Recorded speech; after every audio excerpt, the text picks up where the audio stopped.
Hey everyone, hello and welcome once more. So for this particular video I'll be having a look at vision. Now as these videos go on and I'll start looking at characters which I've played less and less on live, there will be some mechanics I'm not 100% on, so do forgive me if there's any small errors in these videos. Vision I played a little bit, do actually really quite like him, and as you probably guessed it's the range side of things that I've played him with, but he looks, like the last video Deadpool, he looks like he's not far off potentially being able to go on live. His build is very similar, but we've got some nice new wee traits which mix things up a bit, so let's have a look at them.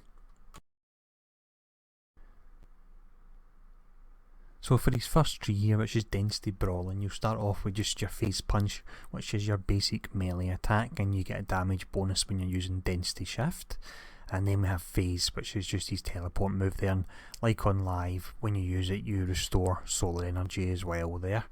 And Density Shift, so what you'll be doing depending on what, if you want to go on Phasing or Ultra Dense, you'll drop this into your bar once, choose the one you want and pull it back out your bar. When you select it you'll change from bonus deflect rating or bonus dodge rating there.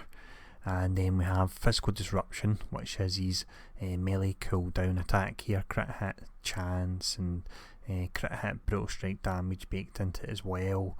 Comeuppance, which is providing your weaken and also you're invulnerable while you actually use this one. This could be quite good for characters that want to stay still mobile, as a 8-second cooldown, but it's adding in a bit more mobility for you there. On the subject of mobility, if you want to stay mobile you'd go for heavy sprint though at the end of the day, so it'll be interesting to see if people can still do builds with that, because it actually worked out alright as far as I'm aware on live, the heavy sprint build, and it seems quite hilarious as well. And next up we have Healing Nanites. So same idea, it's just regenerating a set amount of healing there for you. And then finally Holographic Manipulation, which is your invisibility steroid, and it's giving you damage rating, crit hit and brutal strike rating and damage, crit hit and brutal strike damage that is there as well. So all very simple. Let's look at the solar powers range side of things now. Okay, so this section is largely unchanged from live as well, but that's not a bad thing because his rotation was quite good and I did certainly like how he played from a range point of view. So first up you've got Channeled Solar Beam, and it's adding in vulnerability even, and it's a set amount. It used to go really high on live, but now you get 20%, but that's still pretty nice. And then you've got your summon side of things. You've got AI Hack, and tied into that you have Overclock, and this gets modified with traits that make it really interesting. In a moment we'll look at that. You have Solar Bolt, same as live, it's a basic and it actually gives you solar energy restore, the same idea as Phasing there. Then you have Solar Flare, and then we now have Tri-Beam, which is your main kind of spirit spender you'd be using, and it buffs with attack speed same as live. Surface of the Sun, your vulnerability there. I don't know if the animation's been buffed for it, if it looked this good on live, but there we go, looks absolutely great. It's maybe the same as live, I've just forgot how good it actually does look. Then finally you've got his signature Solar Overcharge, and it's the same idea. As you get energy reduction it will actually reduce the cooldown on that as well there. So let's have a look at the talents and traits where things get a bit interesting. So for the archetype, we're looking at archetype Tank. Now this will be buffed through durability and strength. As we know he does use energy as well, so I'm hoping that before he goes live, depending on whether or not you're in Ultra Dense or Phasing version, it would be really great if it changed to durability and energy for Phasing and durability and strength for Ultra Dense. Fingers crossed that will actually happen for going live. And then next up you've got his primary resource, which is just solar energy again, and that recovers. You'll notice at the top of his tooltips he appears to have venoms because it's Synicor and symbiotic strength, but don't let that put you off. And then there we go, talking about that symbiotic skin.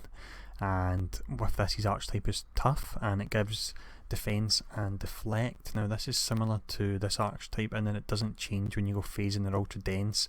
Phasing gives you dodge bonus, which this doesn't change to, so fingers crossed they can somehow get the whatever technology is required to allow these tooltips to change depending on what you select. I don't know if it would be possible, but it would be nice if it was.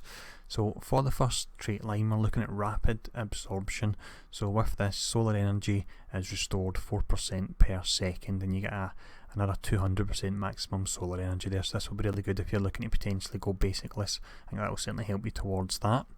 And then you have phase defences, which is more for the melee side of things. You'll notice that we've essentially got ranged melee, and then the last line will sometimes be hybrid. So with this, it's damage reduction, defence rating, dodge rating, and also duration of 8 seconds on it. Then we have system overrides, so when solar energy is recharging, melee powers gain so much damage rating, and solar flare gains damage as well there in duration. So as you can see, that's the kind of hybrid side of things. So for trait line 2, we then have matter control. So with this, density shift gains the following effects: ultra dense, buff effect increase, deflect rating or phasing, you gain the dodge chance there, so that's quite nice. And then you have when in phasing mode and hitting with a power, dodge rating, damage bonus, and also maximum stacks of that is up to 5. The duration is 10 seconds, so that's your kind of ranged trait.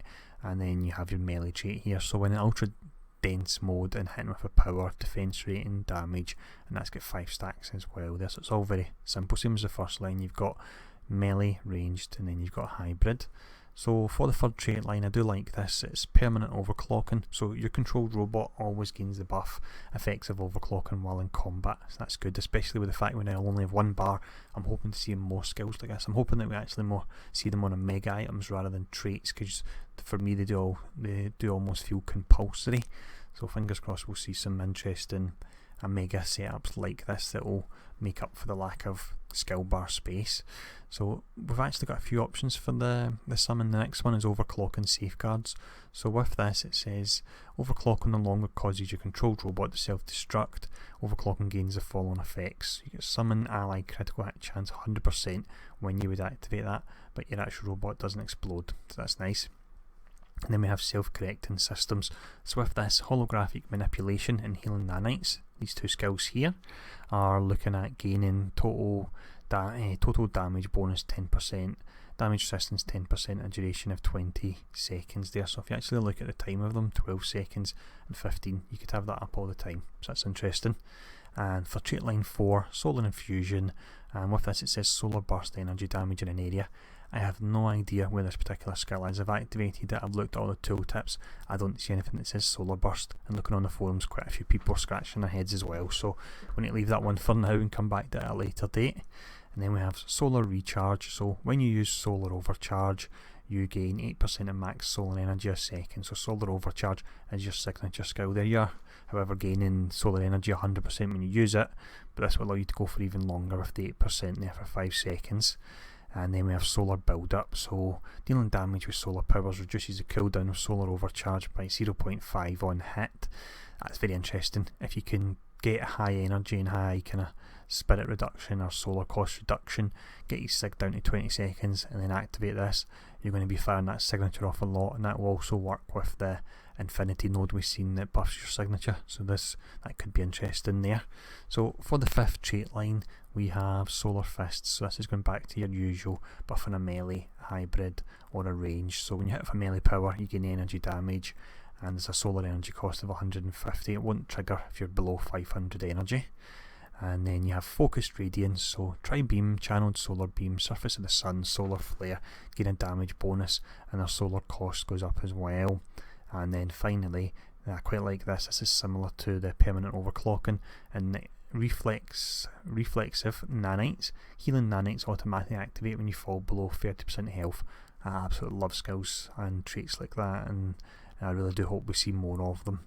So yeah, he's as mentioned at the start of the video, he's much the same in live. He's got a few little changes. Most of the changes I feel are more round the fact that we no longer have the access to a second bar, so they kind of quality of life to make that transition a bit easier.